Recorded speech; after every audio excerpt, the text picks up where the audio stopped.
RSS के sir संघचालक Mohan Bhagwat Bihar दौरे पर हैं और ये दौरा काफी अहम माना जा रहा है क्योंकि ये चुनावी साल है और ऐसे में जो बातें रखेंगे मोहन भागवत, क्योंकि कार्यकर्ताओं के साथ संवाद भी होना है, इसके साथ साथ कई और ऐसे कार्यक्रम है जिसमें वो भाग लेने वाले हैं। बता दें कि आरएसएस के सर संघचालक मोहन भागवत 5 दिनों के बिहार दौरे पर पहुंचे हैं।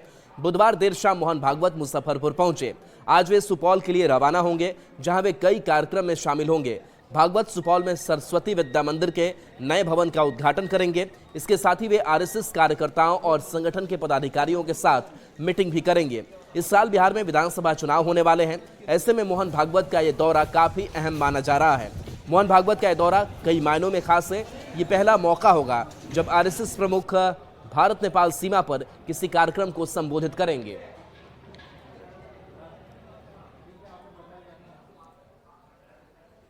और देखिए, इस बीच रांची से बड़ी खबर, जहां पर आज बीजेपी विधायक दल का जो नेता है वो आज मिल जाएगा और इसमें कई जो नाम है वो सामने आ रहे हैं, लेकिन खास करके एसटी और ओबीसी जो है वो कार्ड बीजेपी खेल सकती है, ऐसा माना जा रहा है। और इस रेस में कौन कौन से नाम शामिल है वो भी आपको एक एक करके बताते हैं। तो बाबूलाल मरांडी, सीपी सिंह, राज सिन्हा, नीरा यादव, नवीन जायसवाल का भी इस रेस में नाम शामिल है। और सूत्र जो जानकारी दे रहे हैं उसके मुताबिक नीरा यादव को नेता प्रतिपक्ष बनाया जा सकता है। नीरा यादव की अगर बात करें तो कोडरमा से अभी विधायक हैं। नीरा यादव ओबीसी वर्ग से आती हैं, जो लगातार 3 बार से कोडरमा सीट से जीत दर्ज करने में सफल रही हैं। रघुवर दास के कार्यकाल में नीरा यादव शिक्षा मंत्री की जिम्मेदारी संभाल रखी थी। तो देखिए, बीजेपी को आज विधायक दल का नेता मिल जाएगा। इसके साथ साथ नेता प्रतिपक्ष, जिसको लेकर के लगातार सत्ता पक्ष भी सवाल उठाता रहा कि बिना विपक्ष का ये सदन चलता है, कोई मजबूत चेहरा बीजेपी की तरफ से नहीं, विपक्ष की तरफ से नहीं। पार्टी जो है मेरे बातों को गंभीरता से लेती है और मैंने कहा कि राज्य हित में नेता विरोधी दल बहुत आवश्यक है। तो चलिए, मेरी बात को माना है, इनको सुबुद्धि हुआ है, ज्ञान तो हुआ है कम से कम। झारखंड के अब लगता है कि जो मैं कहूंगा वही भारतीय जनता पार्टी के नेता बात मानेंगे। तो अच्छा लगता है कि देखिए, कम से कम मैं बार बार इन लोगों को बोलता हूँ, मेरे सुझाव को मानो ना, बिल्डअप करोगे, अच्छा करोगे। सही अच्छा निर्णय लें, ताकि आप देख रहे हैं विपक्ष की जो भूमिका होनी चाहिए काफी कमजोर है सदन के अंदर। सत्ता पक्ष के लोगों को ही विपक्ष का भी काम। मैं तो ये बोलना चाहूँ, सिर्फ हंगामे या ड्रामे होने जरूरी नहीं है। जो जनता के मुद्दे हैं, समस्याएं हैं, उनको यहाँ रखे जाने चाहिए, उन पर बहस होना चाहिए। और जो हम सभी विपक्ष दल के जितने भी माननीय विधायकगण हैं सब वो कर रहे हैं, पर दिक्कत वही है कि हमारी कोई सुनता नहीं है। और देखिए, कई बार राजनीति से अलग राजनेताओं की तस्वीर सामने आती है, अच्छी बेहद खूबसूरत तस्वीर सामने आती है। कैसी ही तस्वीर की चर्चा आज हम करने वाले हैं और एक तस्वीर है जेडीयू के कार्यकारी अध्यक्ष संजय झा का। तस्वीर देखिए, वो खेत में है, किसानी करते हुए दिखाई दे रहे हैं। जेडीयू के राष्ट्रीय कार्यकारी अध्यक्ष संजय झा की तस्वीर है, जो अपने खेत में फसलों का निरीक्षण करते हुए नजर आ रहे हैं। संजय झा ने अपने खेत में सब्जी तोड़ी है और तालाब से मछली भी पकड़ा है, जिसकी तस्वीर अब आप तक पहुंच पा रही होगी। तो देखिए, ये अलग शख्सियत जो है संजय झा की वो दिखाई दे रही है कि कैसे वो जमीन पर है, कैसे वो खेतों में है और उनका जुड़ाव किस तरीके से मिट्टी से है और हरियाली से है, किसानी से है। उसकी ये तस्वीर जो है वो सामने निकल कर आई है। और इस बीच सासाराम से बड़ी खबर, जहां पर रेड लाइट एरिया में छापेमारी की गई है। बताया जा रहा है कि यहां से कई लड़के और लड़कियों को हिरासत में लिया गया है, कार्रवाई की गई है। नटवार के रेड लाइट एरिया में छापेमारी हुई है, जहां 41 लड़कियां और 4 लड़कों का पुलिस ने रेस्क्यू किया है। 5 लोगों को हिरासत में भी लिया गया है। लड़कियों की उम्र का सत्यापन कराया जा रहा है। अजीत हमारे साथ न्यूज 18 संवाददाता जुड़े हुए हैं। अजीत, जो छापेमारी ये की गई है रेड लाइट एरिया में, क्या वहां कार्रवाई हुई? जी, ये नटवार का जो रेड लाइट एरिया है, यहाँ कार्रवाई हुई है। रोहतास पुलिस जो है उसने कार्रवाई की है। एसपी रोशन कुमार के नेतृत्व में 41 लड़कियों को रेस्क्यू किया गया है। साथ ही 4 लड़के का भी रेस्क्यू किया गया है और 6 लोगों को फिलहाल हिरासत में लिया गया है और सभी को बाल कल्याण समिति के पास लाया गया है ताकि उसके उम्र का वेरिफिकेशन किया जाए और उसके बाद ही जो अगली कार्रवाई की जाएगी। रोहतास एसपी रोशन कुमार से हमारी बात हुई है, वो कह रहे हैं कि रेड लाइट एरिया में जो लड़कियों को रेस्क्यू किया गया है तो ज्यादातर नाबालिग है और इसलिए उनके उम्र का सत्यापन कराया जा रहा है और तब जो है कार्रवाई की जाएगी। तो ये बड़ी कार्रवाई है और इसके बाद जो है जिले में हड़कंप की स्थिति है। भारी संख्या में पुलिस बल जो है वो जो है नटवार में मौजूद है और कई थानों की पुलिस ने मिलकर यह कार्रवाई की है। जी चलिए, बिल्कुल, बहुत बहुत शुक्रिया इस अपडेट के लिए आपका। और इस बीच जमशेदपुर से बड़ी खबर, जहां पर कारोबारी को धमकी मिली है, बम से उड़ाने की धमकी दी गई है। हालांकि इस पूरे मामले को लेकर के कारोबारी की तरफ से अब शिकायत दर्ज करा दी गई है। कारोबारी दिलीप गोयल हैं जिनको धमकी मिली है, बम से पूरे परिवार को उड़ाने की धमकी दी गई है। शहर के प्रमुख कारोबारी है गोयल, व्हाट्सएप कॉल पर धमकी दी गई है। बिष्टुपुर थाने में शिकायत दर्ज हुई है। मामले की जांच में सिटी एसपी जुटे हुए हैं। दिलीप गोयल के घर की सुरक्षा भी अब बढ़ा दी गई है।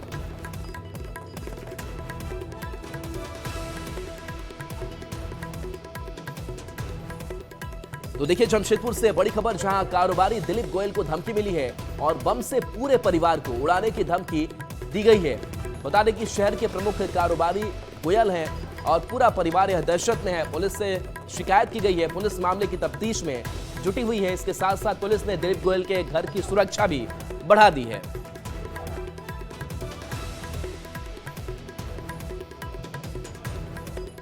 और बड़ी खबर पटना से है, जहां पर फरार अभियुक्तों को पकड़ने को लेकर के, उन पर शिकंजा कसने को लेकर के लगातार पुलिस जो है वो इश्तिहार चिपका रही है कि अगर आप नहीं पहुंचते हैं, अगर आप सरेंडर नहीं करते हैं तो आपके ऊपर आगे कानूनी कार्रवाई की जाएगी, कुर्की जब्ती की कार्रवाई की जाएगी। ये तस्वीर दिखा रहे हैं जहां 3 अपराधियों पर पुलिस का शिकंजा कसा है। फरार तीनों आरोपियों के सरेंडर के लिए घरों पर इश्तिहार चिपकाया गया है। परसा बाजार थाना क्षेत्र में 25 नवंबर 2025 को एक शादी समारोह में हत्या की नियत से अंधाधुंध फायरिंग की गई थी, जिसमें गोली लगने से वकील सुधांशु राज गंभीर रूप से घायल हुए थे। अब भी उनका इलाज दिल्ली में चल रहा है। इधर कोर्ट से आदेश मिलने के बाद पुलिस ने फरार आरोपियों के घर सरेंडर का इश्तिहार चिपकाया है और सरेंडर नहीं करने पर घर की कुर्की की बात कही है। अभिषेक मुकेश के द्वारा गोलीबारी की गई, जिसमें सुधांशु राज पिता संजय सिंह रामकृष्णा नगर बुरी तरह जख्मी हो गए, जिनका इलाज अभी दिल्ली में चल रहा है। और लगातार प्रमुख पति और उनके रिश्तेदार फरार चले आ रहे हैं। लगातार छापामारी की जा रही थी, लेकिन उनके द्वारा लगातार वो फरार चल रहे थे। उनको लेकर के इश्तिहार निकाला गया और उनके घर पे चिपकाया गया है। और पटना से बड़ी खबर, जहां अपराधियों का यहां पर दहशत देखने को पटना में मिल रहा है। बता दें कि आरजेडी नेता को निशाना बनाया गया है और उनसे सोने की चेन छीन ली गई है। बता दें कि इस वारदात को दिन दहाड़े सड़क के किनारे अंजाम दिया गया है, जहां आरजेडी नेता के गले से चेन छीन लिया है बदमाशों ने। आरजेडी प्रदेश उपाध्यक्ष हैं गीता देवी, मिलर स्कूल के पास इस घटना को अंजाम दिया गया, चेन छीन लिया गया। शोर मचाने पर इस संदिग्ध पकड़ाया, लोगों ने उसकी धुनाई की, जिसके बाद पुलिस को सौंप दिया गया। बता दें कि करीब 1.5 लाख का सोने का ये चेन बताया जा रहा है और शिकायत दर्ज कराई गई है। तो आरजेडी प्रदेश उपाध्यक्ष हैं गीता देवी, जिनके गले से ये बदमाश चेन छीन ले गए।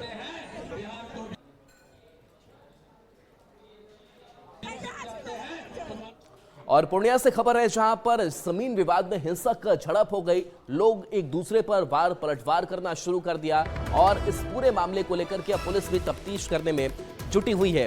तो ये खबर सामने आई, जहां कृत्यानंद नगर थाना के रिफ्यूजी कॉलोनी में जमीन विवाद में हिंसक झड़प हो गई। भू माफिया पर लोगों के घर तोड़कर मारपीट करने का आरोप है। पीड़ित महिलाओं ने एसपी को आवेदन देकर इंसाफ की गुहार लगाई है। मामले में पुलिस का कहना है कि लोगों का विवाद पुराना है, जांच हो रही है।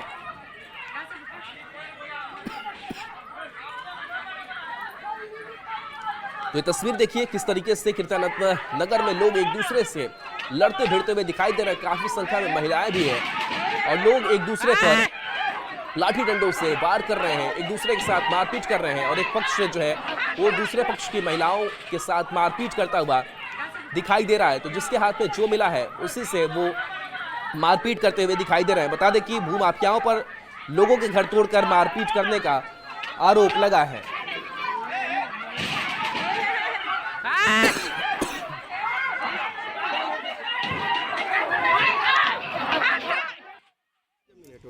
टोटल कौन कर रहा है, किसका जो जमीन कि है वो? उसको 24 में भी थाना भी बोल दिया है, आप लोग कोर्ट से जाइए, हम लोग भी स्वागत करते हैं। कितना जमीन है टोटल? टोटल 2 एकड़ कुछ जमीन है उसी का जी। उसको बार बार बोल सबको RS से रजिस्ट्री है, A to Z को सबको 2003 का रजिस्ट्री है। घर में मारपीट हो रहा था, हम घास लेके तुरंत आई देखिए, जैसे गेट खोले तो पूछे क्या हुआ, बस इसी में मेरे घर डूब गया, मेरा गला का छीन लिया। घर में जाके वही लोग घुसा, बरोकर लोग। क्या नाम किसी का पता है? सपन का बेटा था, वो काहे घुस पिंटू गया? था। क्यों घुसा वो? बोला कि आप काहे बात कर रहे हैं, काहे ये बात पूछे। पर दानापुर के मनेर से है, जहां पर एक झारखंड के मजदूर की हत्या कर दी गई है और इस हत्या के बाद से हड़कंप मचा हुआ है। लगातार हो रही ऐसी हत्याओं से कई सवाल जो है वो भी खड़े हो रहे हैं। पुलिस इस पूरे मामले की छानबीन करने में जुटी हुई है। बता दें कि लगातार दूसरे दिन झारखंड के एक और मजदूर की हत्या से हड़कंप मच गया। मोबाइल के विवाद ने एक मजदूर की उसके दोस्तों ने ही हत्या कर दी है। और इसके साथ साथ बता दें कि पुलिस और एनडीआरएफ की टीम शव की तलाश में जुटी है। मृतक मजदूर गुमला का रहने वाला था। ये सभी मजदूर एक ईंट भट्ठा में काम करते थे और मोबाइल को लेकर सूरज उरांव से उसके 3 दोस्तों का विवाद हो गया था, जिसके बाद तीनों ने मिलकर ईंट से कूचकर उसकी हत्या कर दी और शव को गंगा में फेंक दिया। पुलिस ने तीनों आरोपी को हिरासत में ले लिया है। को हिरासत में लेकर इनसे पूछताछ की गई तो उन्होंने अपनी संलिप्तता स्वीकार करते हुए बताया कि मोबाइल विवाद में गणेश उरांव के द्वारा सूरज उरांव की हत्या कर दी गई थी और फिर तीनों ने मिलकर बॉडी को पास में ही गंगा नदी में फेंक दिया है।